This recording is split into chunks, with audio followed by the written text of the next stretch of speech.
Welcome to Real Estate on the Rocks, where you get top shelf real estate conversations served straight up, never watered down.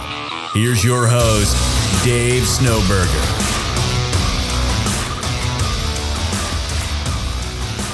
It's that time again.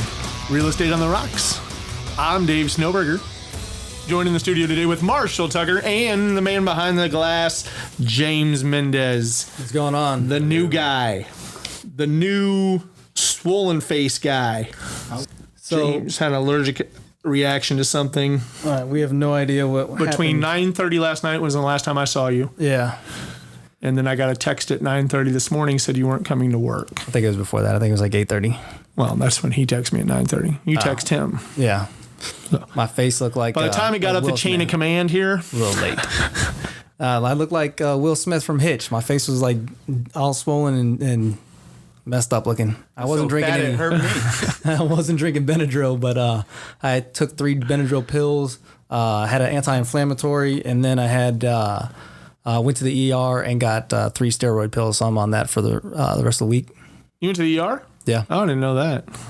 I don't go to hospitals. I'm literally never sick, or almost never sick, I should say. If I get it'll be like a stomach bug or something, and then like 24 hours later, I'm good. But you have no clue. You have no clue what happened to you. Absolutely no idea what happened. I didn't do anything different than I've done any other time. But yeah, it's just face like. Any new topical eye creams or anything like that you tried? I do my moisturizer and put the little scented candle. No, I didn't do nothing. Nothing. James said he's going to post a picture later, so make sure to look for it. Oh, yeah. Go to Top Shelf Agents and ask James to post that picture. Oh, man. We want to see 20 this comments, face. he will post it. No, You got to 30. see it. At least 30. At least. I'll be the judge of that. All right. Let's get to it. What are we talking about today? Let's get into it. We are going to dive into some memory, or go back down memory lane through our length of time we've all been in real estate business, including me. The new guy. Okay. I can hear the cell phone shutting off now. But we got a couple topics, a couple of key points I thought it'd be interesting. Obviously we started the podcast because we wanted to pour into, especially newer agents, because we know how much everybody falls out of the business, and there's could be some great people that would survive if they had only had better tools and had better information when they started out, and not getting some of the junk that you see on some of the groups on read this non-real estate, non-business functioning book. Here's another class to go to. Junk. Yeah. Here's another training. That doesn't actually help you. Just like there's mindset, which is great, but there's a lot of good stuff that can, that can benefit you, which is why we started the podcast. So, if you, outside of what we talk about here, is there anything what's the top 2 or 3 things that you guys would say to a new agent, to get them going the first 60 to 90 days, outside of the junk that the whole bland go prospect, in a way you don't know how to do? Find somebody to mentor or shadow. For sure. That's huge. But really, finding the right person to talk to seek advice from. I think that agents, I know that agents, what they should do is they need a better understanding of what this job actually is, what this business actually is. Everybody comes into this with kind of the entrepreneur mindset, thinking that they're an entrepreneur. They don't really have any savings. They don't really know what to expect from the business. They see kind of maybe some successful, what we like to call, the business likes to call mega agents. Yeah. Everybody wants to be a mega agent off the bat. There's a lot of mega agents running around that in my opinion, aren't mega agents. They don't have the sales. They don't have really the work ethic that it takes that are putting up the big deals. And when I say big deals, I'm saying, probably selling over 50, 75 homes a year, I don't think the expectations aren't realistic for a lot of the realtors coming in the business. So seek that out with people and find the right broker that's going to break that down for you, or talk to some of the older agents that might have been around the office and have invested a lot of years into the business and can tell you what to expect and what you really need, because we all know that it's pretty damn hard. My expectations when I came in, it was a lot different, right? I mean, you don't know. You didn't know me then. However, when I came into the business, I knew a lot of people in town. I thought everybody was going to buy with me and sell with me and at least lease with me, you know, and nobody wanted to touch me. I was green, you know, this is the biggest transaction of their lives besides maybe, you know, if you know, having kids or whatever. And people just didn't want to do business with me no matter what. They would avoid me at all costs. Right. And so I wasn't prepared for that. So. Yeah, I don't think anybody really is. I think the guy we were listening to for some training yesterday, he's thinking like, oh, of course, you know, my community is definitely going to work with me, and nobody touched them. Same thing with, I think, vast majority of people new to real estate is the expectation of friends and family will obviously go with them. Yeah. Yeah. My wife has a huge family. I knew a lot of people in town, but you're right. They just don't trust you in that capacity yet. So. Yeah. I mean, I knew my parents were listing and they listed with me, you know, and then, of course, they wanted a discount commission, and you know, and then my dad, you know, I mean, my dad's I'm just a mere reflection of my dad, and he micromanaged me the whole time, you know. And are you doing this? Or are you doing this? And I'm like, well, what do you know about real estate, you know? And he's like, I don't know anything about real estate, but I know that I need to sell my house, and if you can't do it, and you're not going to listen to me, I'll find somebody else that will, you know. And so I got the rude awakening of that guy, Dave Senior. Yeah. Did you have anything? Any like little tech or not tech? Any like little pointers outside of starting off? Yeah. Yeah. Make sure you know how to manage your money and have a little savings, because if you're on that month, that paycheck to paycheck mentality, and then you get into real estate and you get that commission check and you blow it all on clothes and everything else under the sun, there's no more checks coming in. You got to get out there and grind and hustle to get another paycheck.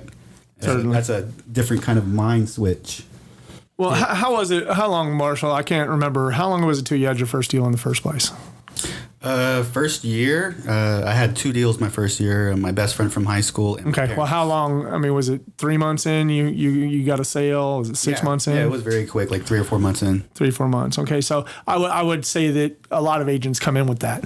And that's part of this, is that they come in with a deal attached. That it was more than likely a family member, like you said? Right, my mom. Okay, so it was your mom, and mine was my parents, right? And so most of us come into a brokerage with a family member attached that wants to buy or sell or something like that. So then we see that, and if it's definitely on the buy side, typically we get to keep that commission. If it's on the sell side, you know, we want to give our family a break. However, you know, a lot of times they're like, oh, okay, well, you know, like my dad was like, you know, you can keep the commission. You did a great job. And that was his goal the whole time, was just give me a hard time about the commission. When it came down to the end of it, it was, you can keep it. But I'm like, well, the distribution authorization's already done. Like we've already set the, you know, like the whole tone of like me not taking a commission over here. Yeah. So we had to rework it to get it. But what I was getting, anyway, it was funny. Yeah, definitely have savings. That's, I mean, you'll never make it past even after you start getting paychecks, you got to be able to put aside some for taxes. Yeah, at least 30%. From living, put aside from your business, advertising. I mean, it's a whole money management. Taxes, yeah. That should be one of the, I mean, understanding like easements and lots or, you know, square footage and what was it, chattel and some of the other stuff. That's so great to pop off on, like, you know, sitting in front of everybody. That, like, you need to, same thing with high school. You need to understand your finances. I think that should be part of the, part of getting your license should be a personal finance class and understanding how the commissions come in, the split, how they generally split up, how much you should set aside, things like that should 100%. Yeah, we've actually talked about doing that with our team, was just making people a little bit more financially smart, you know, and just educate them a little bit more. Yeah. There's so much going on. Look at every job you've possibly had. You were in the Army, you know, and then Marshall, you ran a restaurant for a lot of years. I ran bars and owned bars and restaurants in Austin, Texas for years. And I would say that the hours to put in to get your license, that's just the price to play the game. That's just the admission. That doesn't really teach you much these days, in my opinion. You know, I mean, it gets you qualified to take the test, and then after that, it's really, since you're an independent contractor, right, they throw you against the wall to see if you stick. And that's one of the scariest things is, I know as a bar owner, I had a more stringent regimen to become a bartender than it was to sell houses, to sell homes, you know? And I mean, you had to train with me for 2 weeks. and you had to learn our register, and you had to learn, I mean, if you knew, I didn't like hiring new bartenders, kind of like the same reason I don't like to hire realtors that have a 2 to 3, 4 years of experience. Is because they come in with their bad habits already. So if we brought somebody in, we would have to kind of give them the 2 weeks to break them of the bad habits of overpouring drinks, hooking their friends up, being a little bit late to work, like all those things. And we'd have to run people. So typically I liked people that were green, that didn't know how to bartend. So I would bring them in and train them how to bartend. And so that's taking somebody that's only really had the experience of drinking, limited drinks in the first place, whether they drank a vodka soda or they drank beer, that was their limited knowledge. Yeah. Right. Or they hung out with their friends at their house and they made shots, and just kind of like, oh yeah, hey, do you know how to make a monkey zipper? And it's like, a what? And like, I wasn't there at your friend's apartment when you made this drink up, and so that's not a real drink. That's funny that it's so detailed about that with the drinks and the ounce that you serve per drink, and because of that amplifies out over your whole inventory, while everybody consuming it likes that bartender who pours a little heavy. Mm-hmm. And so everyone's going for that one while you guys are trying to get rid of that one. Right. It's like a dynamic. Like, you want the guy who pours or a girl who pours like a little bit heavy, but not too heavy, or like, keeps people coming in because they like the service, they like the drinks. Right. And we certainly knew that. We took account for that when we're in the bar business, and we had spill sheets, and at night, each bartender would put their spills out, and that was their comps. Right. Yeah. And so a lot of times they write down 10 drinks. Well, I know, because I sat around the bar a lot of the times sipping on a beer myself, watching them and how many drinks they give away, and I can tell how many times they hit a key on the register and things like that. That I would go ahead and I would add 10 drinks to each one of their comps at night. They never really knew that. It was for accounting purposes, and it was just kind of, it was a spillover rate. So if I'm, it's the same deal in restaurants when you throw away X amount of food every night. Yeah, you overestimate a little bit to just kind of even the numbers out, because the things that you don't see are what's taking place. Yeah, now that keeps your customers happy. You get the flow of people going in there and enjoying it, and they find like their bartender who they always go to, and a place that they always go to. Like, I find no matter where I've been throughout the world, is I'll find a good spot where I like the music, the environment, the bartender, and then we all just keep going back as a group. We'll find that good spot, and then that's it. That's our spot, and then we just keep going back and back and back. So if we were just one and done, then the bar would probably lose. But I mean, the consistency of it, going back and going back and going back, is just, I'm sure it plays out obviously in your guys' favor. Yeah, we had that. We had the the constant clients, the regulars that came in constantly that we knew to take care of. I mean, there's little tricks in the bar business when you basically, you're pouring a drink, and then if you slip some down the straw, the first drink they get's a little bit stronger, especially if it's whiskey. You can definitely tell, but we would always pour a little bit heavy on things, and that way we would gain those people that did, that liked us and knew that we had a little bit stiffer drink than next door that, used a jigger, and so using a little 1.25 ounce jigger, I mean, that's a rookie bartender move, right? Nobody wants to use those, and nobody wants to, I think it's worse off you have to use those because people hold them over the glass, and then all of a sudden, so real quick, let me clear something up. This kind of explains now, I don't know if a lot of people knew that I was in the bar business before, but this really explains the whole real estate on the rocks, and everything I do is kind of predicated off the bar business. So top shelf agents is, hint to the top shelf alcohol, things like that. So just a fun topic. Yeah. I could talk about bars for days. I mean, it's something I did for, 15 plus years. So, and especially being in Austin, Texas on 6th Street, I went to bars on 6th Street for 15 years. So I think we're about the same amount of experience. Yeah. Field trip. Yeah. No, but it works out great. I mean, I like that because I've been asked a couple of times, like, why real estate on the rocks? I was like, well, because the industry is super rocky. Like, it's not a smooth, like, kind of ride as soon as you get in. Right. Like, it's rough. And then I was like, and it's Austin. There's a big drinking community, and, they have the, what's it called? Austin beer. No, it's a drinking run club. I forget what it's called. Really? Yeah. I haven't heard of this one. So they'll go run, do a couple miles, come back and have a beer.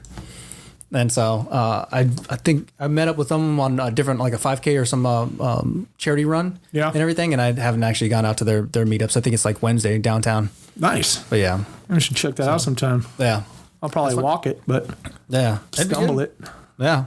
Well, actually, one of the next question was, where did you guys start before, or where were you at before starting real estate? Okay. So bars, and then what about Marsh? What?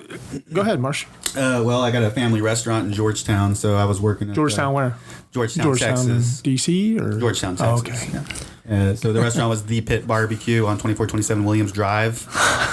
Shameless plug right there. Just a little It's got bit a good one. barbecue though. But yeah, I was just hanging out there doing my thing. Like I said, I was comfortable, complacent, making decent money, and just living paycheck to paycheck. And one day, the lady who sold me my house rolled through the window and she said, "I think you'd be a good realtor." And I was like, "I've seen HGTV. Yeah, I can do that. I can do this. I know everybody in town. Absolutely. Let's do this. Where do I sign up?" And then I ended up taking the test, and then I kind of straddled both of the jobs for, was it about a year? Yeah. And when you're straddling jobs, you're not really focused on either one of them. You're just kind of there. Yeah. Trying to make one work and the other one's sinking, and you go turn around And and make that one I work. met Marshall from going into the Pit barbecue. I like to eat barbecue a lot. Yep. So went in there and kept going in there, and then I saw someone have these Keller Williams cards right there. And I think it was before I actually went to Keller Williams. Yeah, you weren't in Keller Williams. Yeah, I wasn't in Keller Williams yet. I was at the old brokerage. Anyway, I remember standing there listening, trying to listen to y'all's conversations. Like, what are you talking about now?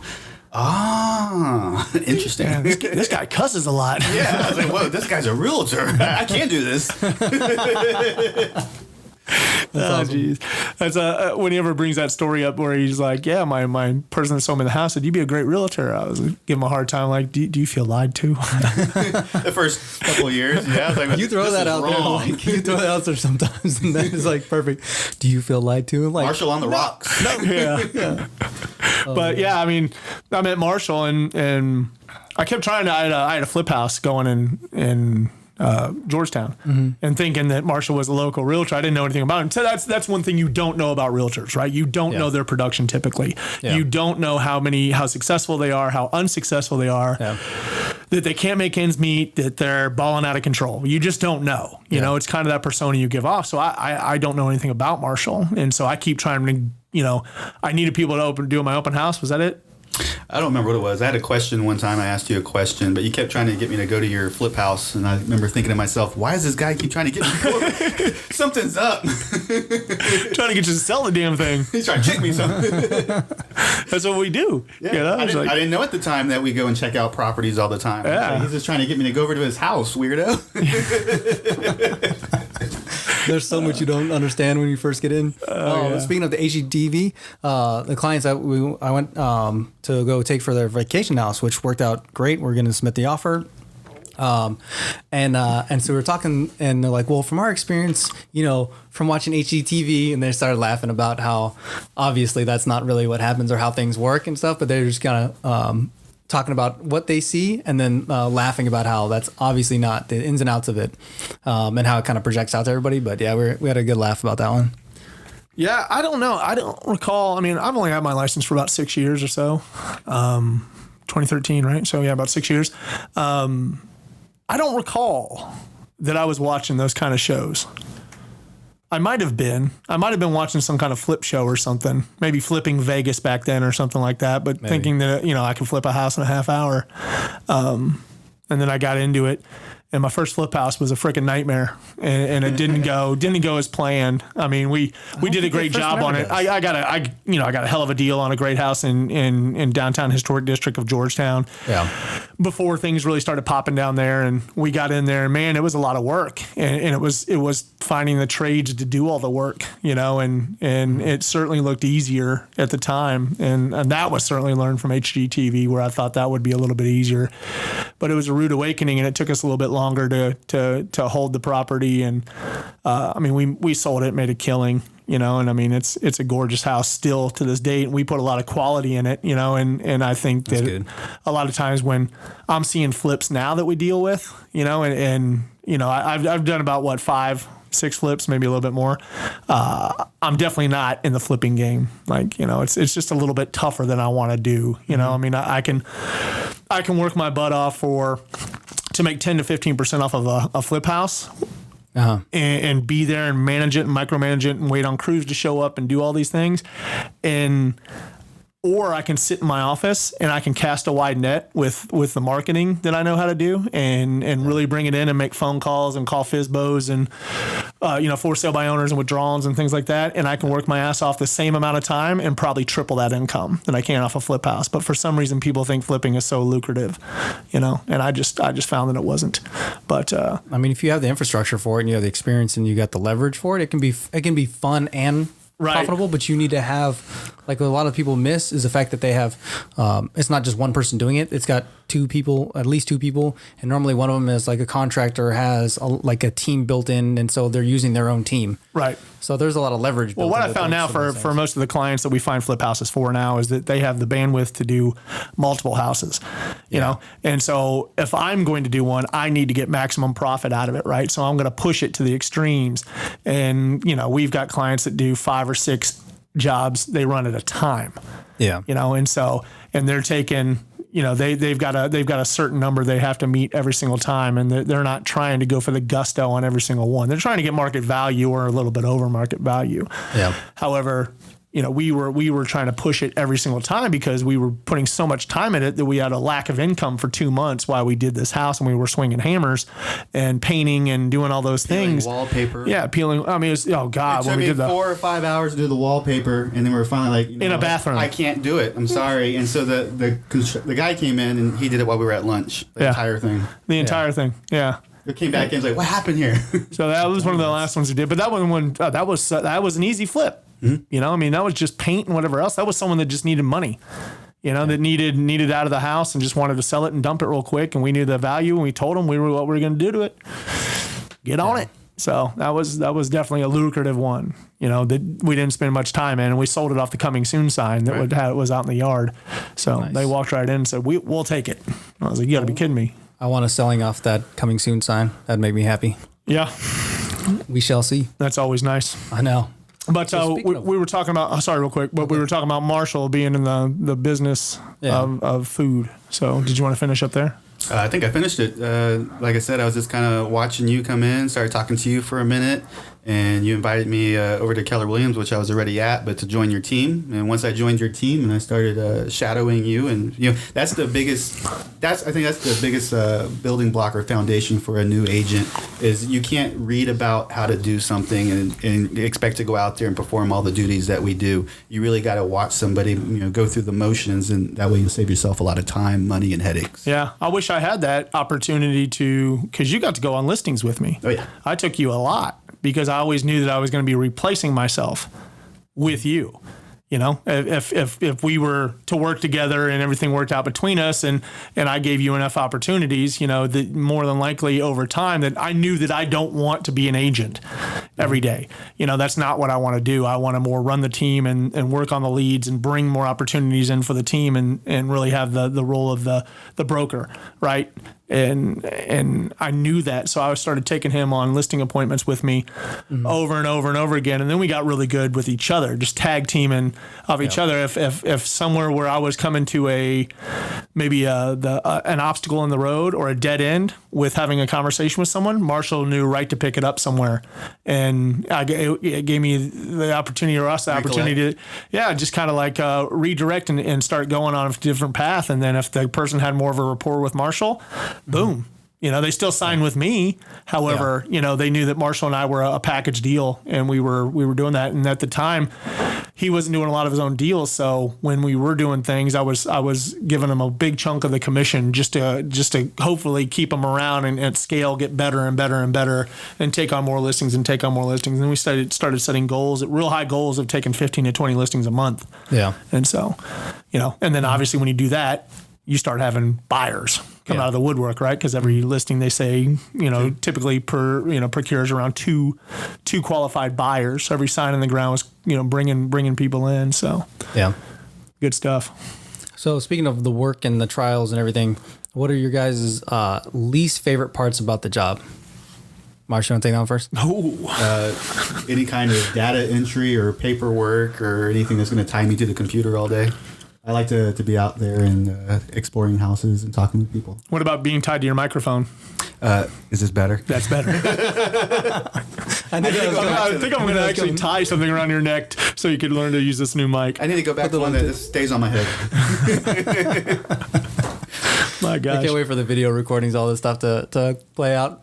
Right. We start doing those. Actually, watch. We'll start getting heavier into recording the show so we can release it at the same time the episode goes. And Marsha's going to be like completely on point and we're like, what are you talking about? Like, I'm perfect. Finally readjust to the microphone. I might be doing it too. I don't know. I'm just so loud. I think that it picks up. But Yeah. so you don't like the paperwork, which I made him do. That was part of the whole thing. Was his onboarding with me was that you really had to learn all the positions coming in. Yeah. And before I had hired someone, he did a little bit of it. Then I hired somebody, and then just through the progression and things started to get too busy for that person, and that person didn't want to be confined to the office anymore. They more had that kind of free spirit. I'd say that. You're going for that. I was like, he's going to say free spirit. The free spirit attitude, and wanted to work from home and things like that. And what I needed at that time was not somebody to work from home. So we did that as long as we could, and let her work from home. And then when she was in the office, so this person was in the office, they wanted a window. So I switched offices and upped my budget for my office and gave her a nice big window. And that wasn't good enough because it looked at a parking lot or whatever, I'm like, well, there's a sky right there. Look, there's birds going by right now. And that wasn't good enough. So we just ended up parting ways. Yeah, parting ways with him. And Marshall, I brought him into that. Well, he still wasn't being uber successful as far as the sales wise. And he was making a lot of calls. He was going on a lot of the appointments, but his conversion rates were low. And that was nobody's fault but mine. Because and mine, maybe. No, A little. Okay, I'll take that. It's a little bit yours, but I would say that as a leader of the team, it falls on me, and I'm always that way. It's you're only as good as the team leader at that point, I believe, and so I wasn't giving him. I was giving him opportunities. However, I wasn't teaching him how to execute them or working with them in there and sitting with them one-on-one. So I brought him back over to the paperwork side and was like, look, dude. Just kind of like run these deals with me and we'll make sure that you're getting some money here. And we started running through the process, and that lasted how long? God, I don't remember. Wow. Was it 6 months, a year? I think it was about a year. Yeah, it was about a year. Yeah. And so, somewhere in there we had a shift, and it was you had to either, for a lack of better words, shit or get off the pot. I knew that was coming. Yeah. And so he was working 2 jobs. Like he had brought the barbecue 2 place full-time jobs. where he's swinging the big D over there, because he's owns it with his family, and so he's the manager and he's getting paid and he's got something to fall back on. So there was no real pressure to do anything over here. So as much as it was my fault, it was finally what I had realized was that he wasn't executing because he had something to fall back on. And a lot of us need that. We need that why. Like if our why is to make sure all of our bills are paid and make sure that we have all that, he already had that covered through his salary over at the barbecue joint. So over here, there was no pressure, And so, he's just kind of going through the motions, thinking things are going to fall in his lap. And he quickly realized, and tell me if I'm speaking out of line at all, he quickly realized that nothing was going to fall in his lap. Right. Cut the cord. Yeah. And I told him he had to go talk to his dad and say, hey, look. I think that's probably one of the hardest parts, not necessarily knowing that you're going to go without a paycheck and jumping into the real estate full time, but it was my old man's getting old, and he's running the business. He was expecting me to take over, and he was teaching me everything every day. And then I just kind of was like, well, I think I want to try something else, and so I stepped out. Yeah. Try something else, like keep your face towards that mic. It worked. I'm going to keep saying that until you get the damn thing. I can't even look over at James without getting... Well, you need to restructure the table or something, so you don't have to, move around so much or look at James. You shouldn't look at James anyway. He's got a big puffy face. Yeah, he's got big old puffy. Can't even see lips. through the filter. His lips keep touching that filter over there. Blah, blah, blah, blah. All right. So anyway, I cut the cord, jumped into real estate full time, and that's when the magic started happening. Yeah, I mean, one thing that I got, man, and it's still one of those happy moments in real estate, and it's like I've certainly had my own accomplishments in real estate, but where I've thrived a little bit more, I think, is when Marshall or the people around me have had some wins. Marshall's had some wins. You've had some wins. Melanie's had some wins. Yeah. You know, we got Jason Matthews. He's had some wins with us, you know, and you know, there's certainly other people that have departed the team already that had some wins. And man, that's what I tell you right there, that I like doing this job for. You know, that this is why I like doing this stuff. I mean, when Marshall comes to me and tells me that he made more money in 1 month than he made ever, that was a pretty cool thing to hear, you know. And then, I feel like I'm safer now in the long run, because if anything ever happened to the restaurant, real estate's everywhere. I can move anywhere in the country and still do this. And people always need Barbecue somewhere. a home barbecue. I thought that's where we go. I need that too. Typically I would, but we were having like a real good moment there. You know? Retirement plan. Yeah. Then you say barbecue, it throws me off a little bit. But Segued actually really well. You're going to keep going on the same train of thought. The next one was, what are your favorite parts of the business? That right there, the people.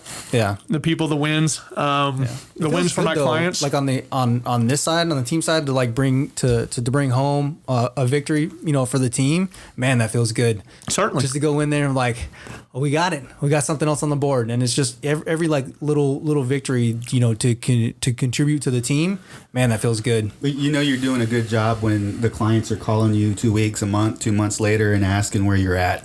Why aren't we going to the gun range, Marshall? Why haven't you dropped by to visit? You know, and that feels good, because it's like, wow, I did such a great job. People still want to see me. Yeah. It's that's a lot of fun. But yeah, the wins for the clients, the sellers, seeing them get on to the next chapter of their lives. That's something I always use is, you know, we want to get them sold and get them moved on so they can move on to the next chapter of their lives. And then they get to see, and then they send us something, you know, they send us a card, they send us an invite. Like, you know, we've got the folks there in Georgetown that the Red Poppy Festival just happened. They have a killer downtown house, you know, and everybody in everybody that walks by is like, oh my God, look at this house. Wouldn't that be so cool? And it's like, I'm on the other side of the fence hanging out with all the people there at the party. And I'm like, I sold that house. Like that's a moment for me. That just happened like a week ago, right around the time of my birthday. I went over there, and so we're sitting there on the gazebo and watching people walk by, and I knew a lot of people, and they're waving at us. Oh, hey, Dave, is that your house? I'm like, no, it's I wish, you know, it's Chad and Jen's. I sold it to them about 2 years ago, and you know, they invite us over for all these cool like downtown events when they shut the city down and you can't go anywhere, you can't drive around, but I can drive right into their house and hang out in the front yard. Those are cool moments, you know. Yeah. So that's good. So next one, final. It's like a two-part piece. Outside of price, what prevents a home from selling? And I'm sure this is going to lead into some funny things you've seen in like house condition or something in a house that you kind of saw and were like kind of taken aback by, or kind of threw you off a little bit. Well, I'll start with 3 things sell a house, right? Yeah. Price, condition, location. And so typically location, it's in Austin, Texas. So anywhere we typically are, we've got the location. Condition and price are next, you know, and they need to really kind of coincide with each other. Sometimes the price will be this, but the condition, we've had a couple condition wise that have been pretty funny. We've had everything from time capsules, you know, that were 1950s builds, 1940s build, 1936 builds that had never replaced anything, that had the pink stoves, you know, and the green stoves and green dishwashers, everything original, just time capsules. You know, the people that bought it had lived there since. There's a for sale by owner that it's like, I think it's 1.2 or something like that million. And same thing, carpet, like that pinkish carpet all the way into the bathroom. I mean, that thing has not changed at all. Yeah, the small little square 2x2 or 4x4 tiles. There's like the pastelish colors, the pinks and the yellows and the greens and the browns. There's been the browns, like 2 shades of brown. And it's just the whole thing's tile, you know, and it's got the old fans in there, you know, that you turn on the light, it turns on the furnace thing that's in the bathroom that just starts heating it up, and the bathroom, you know, is like 110 degrees in there. But I mean, we've had everything. Marshall was at one last week. That's a house we're looking to buy to maybe even wholesale. And he was the one. He comes back in, and the look on his face was like, "Oh my God, I've never been anything like that." I wasn't prepared for myself. Yeah, I didn't prepare myself enough. As soon like outside was great, and I opened the door and stepped inside into another dimension. Yeah. I was just like, where's the flooring? Where are the walls? Who's that? That's a rat. Yeah, it was bad. He dropped down. He looked at me. He said, "Who are you?" Are you trying to sell my house? Yeah, we've had some tough ones, but typically it boils down to always is price.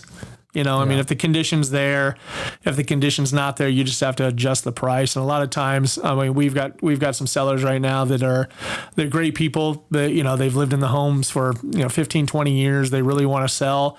However, they're not willing to let it go for what they don't think, and we've done the comps. They're there. However, it didn't take an offer in the first month, in the first 21 days. And in Austin, Texas, how it rolls around here is that if it doesn't take an offer within 21 days, agents really start looking at it that it's stale.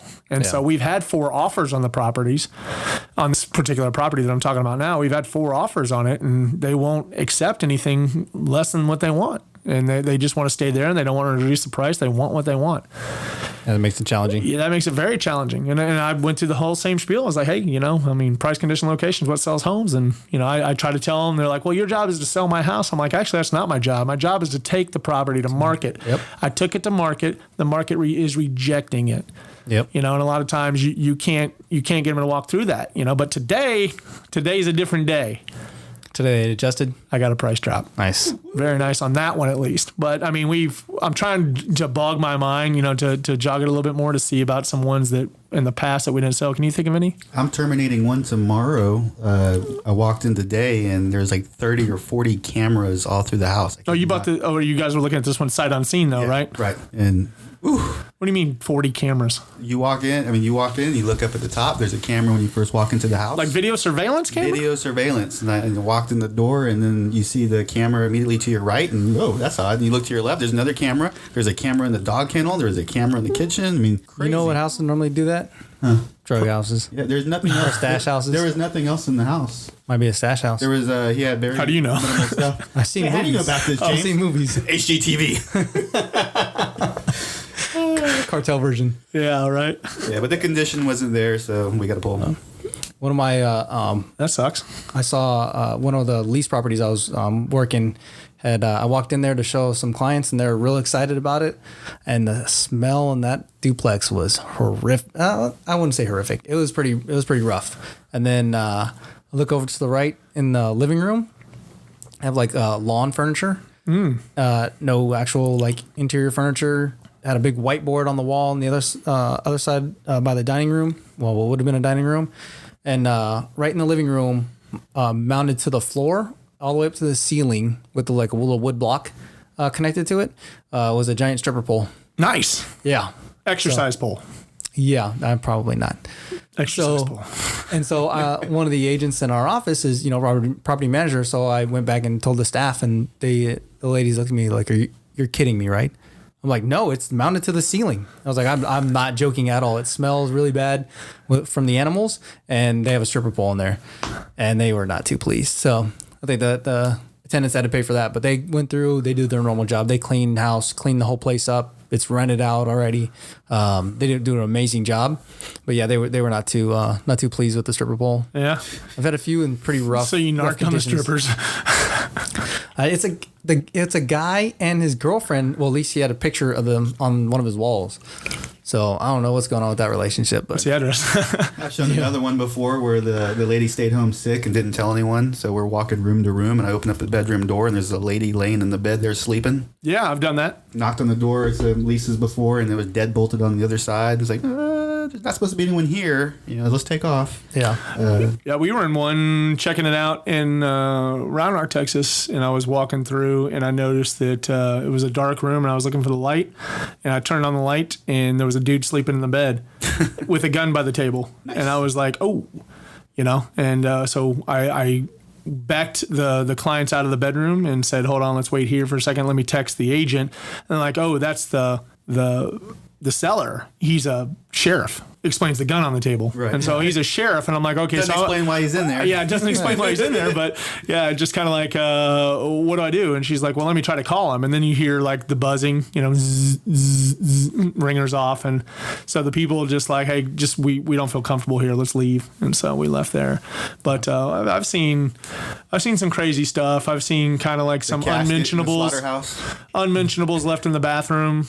In bathrooms. They do that in pictures too. I've seen some crazy pictures that agents put on the MLS. Yeah. Not paying attention to what's around there or looking. I don't understand this. You're taking a picture of a mirror to show the bathroom, as if people don't already understand what a mirror does, and you're including yourself in the picture looking like an idiot. I mean, just take an angle like down the length of the vanity. And that's it. A lot that's of those, I rarely ever see those on MLS. Those are a lot of times sellers like on Zillow or for sale by owners. Yeah, definitely who do that. Like there was the one that was going around with the dude with his wang hanging out. Oh, he's taking pictures of himself, not of himself, but I mean, obviously he probably knew what he was doing. Probably, but I saw one lady. Dude smoking weeds. I came in once to a rental. Also had a client. It was a $3,500 a month rental, so you didn't think it would fall into this. But I walk in and there's two like just Dumb and Dumber sitting there just ripping on a bong, and I had these very conservative folks from out of town, and I just kind of backed them out of the room and same thing. And they're like, he's like, I know that smell. He's like, I'm not stupid. And I was like, oh, I didn't say you were stupid. It was like I the 70s in here. I was like, you probably just don't want to go in there. You got these two dopes in there just ripping a bong, and I mean, there's just shit everywhere. I mean, just kind of like their clothes were everywhere. House was nice, but this one room, and it was more than likely it's a scent. It was more than likely somebody that can afford $3,500 a month rent, and then had a bum son hanging at home with one of his friends. But. Hey, there's some people in tech industry who make killing. These dudes weren't doing any tech. No, they weren't. No. It happens sometimes. They're probably having a hard time working their lighter. That sucks. Well, that's it. That's our topics. Some little deep dive, some personal stories and stuff I wanted to get into. Thought it'd mix it up a little bit instead of cranking through some hard hitting topics. And we'll be back on track with some hard hitting topics. We got some great guests coming onto the show here over the next couple episodes. Yep. Some pretty talented people. So I can't wait to hear from them and get things back on track. So if you need anything from us, you can reach us at info@realestateontherocks.com. Can't forget our sponsor with Guaranteed Rate, Mike Harrell. He can lend anywhere from Texas to California to Arkansas. Is that right? Arkansas. Love that guy. Mike Harrell is the man, the myth, the legend, the lender that can do it all and makes this possible for us. So if you need us, like I said, you can reach us on info@realestateontherocks.com or come over to the Top Shelf Agents page on Facebook. Don't forget the 5-star reviews. James, you think of anything else? Nope. All right. Good. Marshall? What's that? Marshall's texting right now, so we're signing off, Marshall. There you go.